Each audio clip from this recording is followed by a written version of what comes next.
Hello fellow brawlers, I'm Kara Simon. It is time to talk about everything you need to know about the map maker in Brawl Stars. Supercell actually wanted me to go over some specific tips on how to make the best maps, so they're actually sponsoring this video. So I have to give a huge thank you to Supercell Brawl Stars for sponsoring this video. Well, don't tell them, but I probably would have made this anyway. Let's start off with the basics and then we'll talk about how to make the best maps. Players over 1,000 trophies will be able to tap the button in the upper right hand corner of the screen and then select Map Maker. Any previously made maps will be on the screen and you can save up to 5 maps on your account. To make a new map, simply tap on Create New, and from there you'll be able to pick the mode and environment. Currently you can pick from Brawl Ball, Gem Grab, and Solo Showdown, and all 3 of them have 2 different environments to choose from. Once you name your map, you can create it, but don't actually worry about picking the perfect name right from the start. You can actually rename or edit any of your maps at any time in this map maker selection screen. After you tap Create, you'll be brought to a mostly empty map. At the bottom of the screen is a palette of tiles, and in order for you to place any of them, just tap on the tile that you want and tap on the map to place it. Very similar to how it works in Clash of Clans if you've played it before. If you want to place several down, hold your finger on the screen until one appears, and then drag your finger wherever you want to place the tiles. Now on the right of the screen, you can save any changes that you made, and if you want to start from scratch, just tap the Clear All button. If you make a mistake, like tapping the Clear All button, then all you have to do is tap the Undo button in the right of the screen. To remove any tiles, go to your palette of tiles and select Remove, and then tap on the tile to remove it, and you can also drag around and things like that and erase lots of tiles at the same time, just like you would normally place them. And if you want to move a tile, just hold your finger on the tile until it lifts up, and then drag it to wherever you want to go and drop it where you want it to be. You can actually adjust your vision by pinching in or out of the screen with 2 fingers, and you can rotate between different placement modes on the top of the screen. Single placement mode means you'll only place down 1 tile wherever you touch. Mirror horizontal will place tiles like this. Mirror vertical will place tiles like this. And you can use the mirror both option to place 4 tiles mirrored in both directions. Now there's not currently an option to mirror diagonally, but if I were to guess, I would say that it will come in a future update. And that's a really good time to remind you guys that this map maker is actually a beta version. It's version 0.5. It's not even like the fully released one. So it's very obvious that there are some features that are currently missing that the developers are planning on adding in the future. Honestly though, if you ask me, this is a very polished beta feature, and I think you guys are gonna love it. When you first create a map, suggested spawn positions will actually already be in place. And if you don't actually like where they are, you can remove them and place them later, or you can move them almost anywhere on the map. If you want to make a really good map, I actually recommend leaving the spawns where they are most of the time, especially for Gem Grab and Brawl Ball. Even the spawns in Solo Showdown are really good because they do a good job at spacing all of the spawns fairly away from each other for a 10-person map. But I'm going to talk about Solo Showdown spawns a little bit later on because we got some good tips to make the best maps, guys. But first, let's talk about some requirements for you to save a map and talk about illegal tile placements.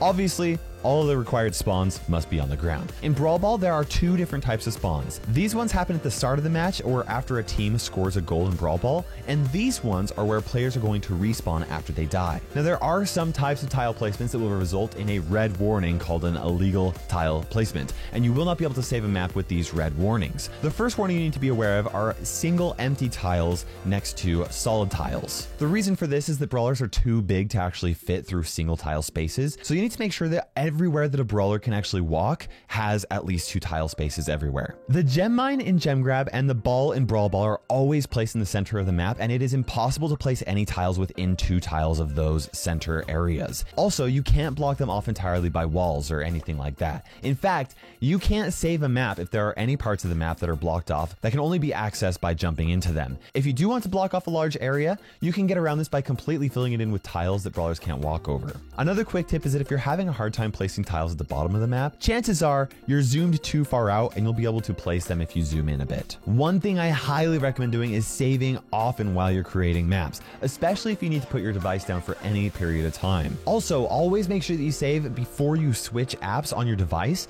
because Brawl Stars might get shut down, and if that happens, your map work is gonna get shut down along with it. But if you saved it, you can always come back to finish it later on. Once you have created your map, it is time for you to test it out and share it with other players. The first step is to create a friendly game. Then when you go to select the map, scroll all the way up to the top because your custom maps are going to be saved up there above the Gem Grab maps. Go to the map selection screen and go above the Gem Grab maps, and that is where your saved maps will be. Select the map, and from there you're able to test it out by playing with bots. And if a map is ready to share with others, invite your friends, have them join the room, and play with them. Now, while in this friendly room, you can also click on the eye of your map to view a picture that you can actually screenshot and share however you would like. You can even quickly edit the map while your friends are waiting for you to make a quick change without leaving the room by selecting the map, going up to the top, and then hitting the 3-line button right there and just edit it really fast. Now, since the map maker is in beta, there is no way for you to share maps with links or a way to copy somebody else's map or share codes or anything like that. But both of those are actually features that I've recommended to Supercell for the future. And this is a beta version, so I think it's just a matter of time before something like that comes. But that is just speculation to clarify. And now that you understand how to make maps, I want to cover 5 tips on how to make the best maps that others are going to want to play with you. Then we're going to talk about some advanced map making mechanics that are going to help you make your own mini games. My first tip is to make sure you consider how all of the brawlers might do well or poorly on a map. Typically, very open maps that only favor snipers aren't really fun for everybody. And on the flip side, maps with lots of walls that only favor throwers also aren't fun. In my opinion, the best maps are ones where lots of brawlers are playable, since it leads to counter plays and makes the map a lot more fun for multiple matches. My second tip is to consider what you would do in all 10 spawns in Showdown.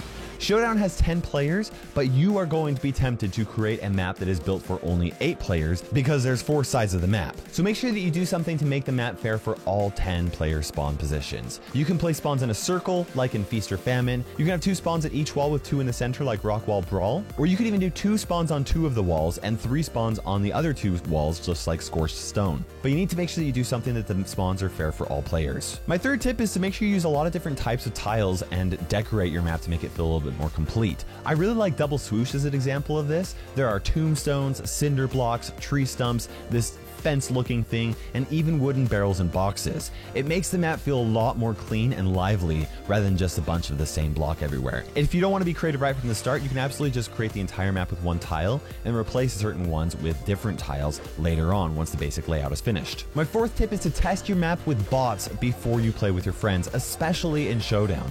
The reason why I say this is so that you can get a good feel for how open or how cramped a map feels. A map with lots of walls that makes a maze can sometimes be fun, but it gets really old fast if it doesn't lead to naturally fun gameplay. And if you share a map with your friends that is not fun, then they're probably not going to want to play any of your future maps as well. And that's actually a good reminder to take the time to play with other people's maps, especially if you want them to play yours, because once the update hits, I think everybody's going to be making maps and everybody's going to be wanting to play their own maps, and well, you get the idea. My fifth tip is that symmetry is safe. I'll be the first to admit that playing a fair asymmetrical map is a lot of fun, but more often than not, they typically favor one team or one spawn location over the other. If you can make a map that is asymmetrical, more power to you. But if you want to make a map that's fair and fun for both teams, then I highly recommend making the map symmetrical. And as a bonus tip, it is especially fun to make maps made specifically for a minigame. One example is reverse spawns in Brawl Ball, where you actually spawn on the opposite side of the Brawl Ball, and the goal is to quickly grab the ball without dying and kick it back to your teammates and score before the enemy team can actually kill you, right? Obviously, these types of matches would be very fast-paced, but it's an all-out skirmish right at the very start to see who can grab that ball without dying. Another example is King of the Hill in Showdown, where one brawler spawns in the center of the map with a ton of brawl boxes right next to him, and everyone else needs to see if they can take them out without also getting taken out by each other. You could even make a super small Showdown map where everyone spawns right in the center with a ton of brawl boxes, and you need to grab power cubes and run away before your invincibility shield goes down. Honestly, I think the possibilities are endless, and I really can't wait to see what the community is going to do, because I'm sure that we're going to see tons of fun new mini games that will be just as fun to play, if not more fun, than the regular maps in game. And to help you with making those mini games, I've got some advanced map making mechanics to share with you guys. For starters, in Showdown, you will be able to place up to 50 power cube boxes on the map, but not all of them will spawn. In fact, a maximum of only 20 boxes will ever spawn in Showdown. That's how it's always been. As an example, let's say you place 4 boxes next to every brawler's spawn. Then, when you go to play the match, at least half of the boxes will randomly be selected to not spawn. So if you do that, some brawlers might have 4 boxes right next to them, while others might not get any next to them. If you want to guarantee that every single box that you place down ends up spawning, place no more than 16 boxes on the entire map. You can also place fewer than 16 boxes, but 16 is the number of minimum boxes that will spawn every single time. So to make a map with as little randomness as possible, only place 16 boxes or fewer and they will all spawn in the same place every single time.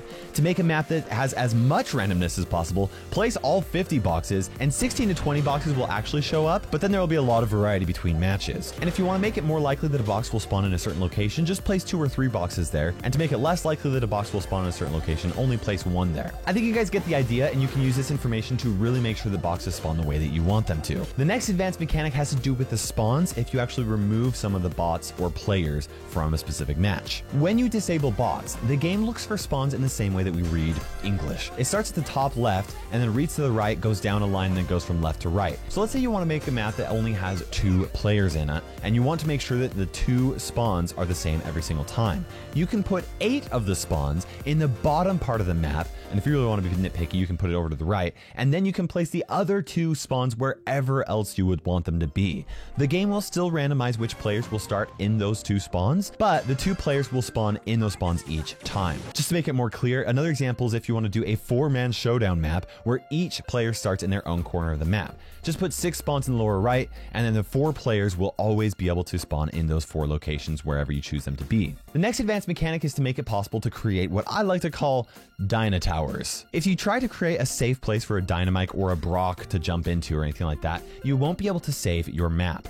But if you fill the spaces with destructibles like these skulls, you will be able to save it and then play. Then Dynamite just has to attack the bones before he can jump in. Now Dynamite won't jump into a 3x3 tower like this, but he will jump into a 4x4 tower like this, or even a 5x5 tower like this if you don't want a Dynamite to be able to move, so he's just stuck in that one location. The whole reason to use this type of mechanic is to create mini games where the whole purpose is to try and dodge Dynamite attacks while you're fighting somebody else or something like that. Now I mentioned earlier that the Map Maker is in beta, and after playing with it for a while, there are definitely some features that I already want to be added and that I've already shared with Supercell, so they've thought about this, obviously. There's currently no way for you to place springs or teleporters onto the maps or other special tiles like that, and I think that there needs to be an easier way for you to share and copy other maps from other players. I think that a diagonal mirror option would be a huge benefit to 3v3 modes, and I obviously wish that we could make custom maps for Bounty, Heist, Siege, and Hot Zone. Obviously, these are major features that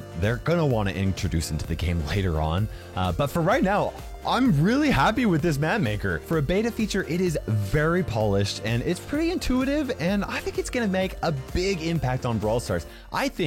Honestly, I think Brawl Stars is gonna be playable for a very long time, for years to come, because of this specific feature, especially after Supercell goes and improves it and adds more features to it. I honestly can't wait to see what the community does with this, and I'm trying to think of the best way to create content around it. I'm curious if you guys would like me doing videos where I cover the best minigames that I can find each week, or maybe just every now and then. Or is there something else that you'd like to see on my channel regarding custom maps? Let me know, and make sure you subscribe for more update sneak peeks, because we have only just started. Hope you enjoyed the video, and for now, this is Karstime ticking by, and we will see you in Brawl Stars.